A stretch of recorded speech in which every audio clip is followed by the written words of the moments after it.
اعوذ باللہ من الشیطان الرجیم بسم اللہ الرحمن الرحیم الف لام میم۔ یہ نازل کی ہوئی کتاب ہے، اس میں کوئی شبہ نہیں، خداوند عالم کی طرف سے ہے۔ کیا وہ کہتے ہیں کہ اس شخص نے اس کو خود گھڑ لیا ہے، بلکہ یہ حق ہے آپ کے رب کی طرف سے تاکہ ان لوگوں کو ڈرا دو جن کے پاس آپ سے پہلے کوئی ڈرانے والا نہیں آیا، تاکہ وہ راہ پر آ جائے۔ اللہ ہی ہے جس نے پیدا کیا آسمانوں اور زمین کو اور جو ان کے درمیان ہے 6 دنوں میں، پھر وہ عرش پر قائم ہوا۔ اس کے سوا نہ کوئی تمہارا مددگار ہے اور نہ کوئی سفارش کرنے والا، تو کیا تم دھیان نہیں کرتے؟ وہ آسمان میں زمین تک تمام معاملات کی تدبیر کرتا ہے، پھر وہ اس کی طرف لوٹتے ہیں ایک ایسے دن میں جس کی مقدار تمہاری گنتی سے 1000 سال کے برابر ہے۔ وہی ہے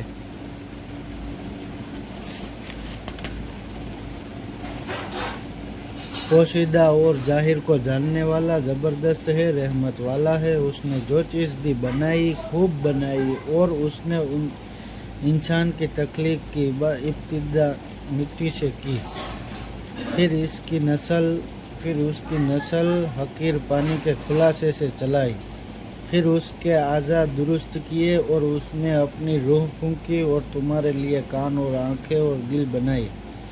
تم لوگ بہت کم شکر کرتے ہو۔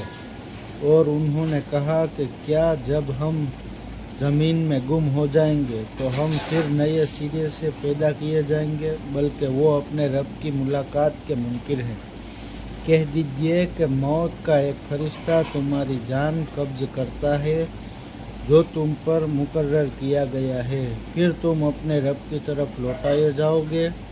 اور کاش آپ دیکھو جبکہ یہ مجرم لوگ اپنے رب کے سامنے سر جھکائے ہوں گے، اے ہمارے رب، ہم نے دیکھ لیا اور ہم نے سن لیا، پس آپ ہم کو واپس بھیج دیجئے کہ ہم نیک کام کریں، ہم یقین کرنے والے بن گئے ہیں۔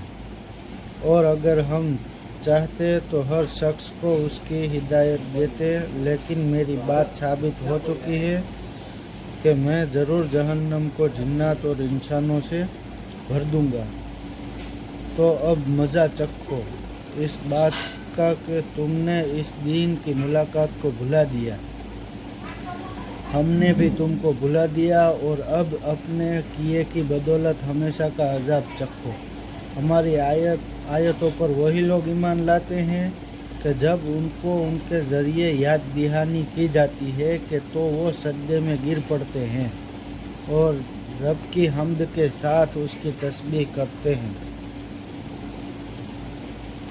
اور وہ تکبر نہیں کرتے۔ ان کے پہلو بستروں سے الگ رہتے ہیں، وہ اپنے رب کو پکارتے ہیں ڈر سے اور امید سے، اور جو کچھ ہم نے ان کو دیا ہے اس میں سے خرچ کرتے ہیں۔ تو کسی کو خبر نہیں کہ ان لوگوں کے لیے ان کے اعمال کے صلے میں آنکھوں کی کیا ٹھنڈک چھپا رکھی گئی ہے۔ تو کیا جو مومن ہے وہ اس شخص جیسا ہوگا جو نافرمان ہے؟ دونوں برابر نہیں ہو سکتے۔ جو لوگ ایمان لائے اور انہوں نے اچھے کام کیے تو ان کے لیے جنت کی قیام گاہ ہے، مہمان نوازی کے طور پر ان کاموں کی وجہ سے جو وہ کرتے تھے، اور جن لوگوں نے نافرمانی کی تو ان کا ٹھکانہ آگ ہے، اور وہ لوگ جب اس سے نکالنا چاہیں گے تو پھر اسی میں دھکیل دیے جائیں گے، اور ان سے کہا جائے گا کہ آگ کا عذاب چکھو جس کو